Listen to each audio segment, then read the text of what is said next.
তো চলো আজকে দুপুরের মেনু তোমাদের সাথে শেয়ার করি। এখানে নিয়েছি খয়রা মাছের ঝাল, এখানে নিয়েছি কুমড়ো পাতা বাটা সম্বার, এখানে নিয়েছি কুমড়োর ডাঁটা আলু ভাঙা তরকারি চিংড়ি মাছ দিয়ে।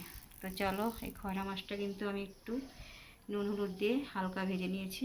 তারপর ফোড়নে মেথি ফোড়ন দিয়ে আদা লঙ্কা জিরে বাটা দিয়ে এটা রান্না করেছি। আর এটা কুমড়োর ডাঁটা আলু ভাঙা তরকারি রান্না করেছি। ফোড়নে দিয়েছি কিন্তু কালো জিরে আর সাদা জিরে, আর মশলা দিয়েছি রাঁধুনি, লঙ্কা, আদা আর জিরে। আর এখানে দেখো কুমড়ো পাতাটা একটু সেদ্ধ করে নিয়ে মিক্সিতে পেস্ট করে ফোড়নে কিন্তু দিয়েছি আমি পেঁয়াজ আর কালো জিরে।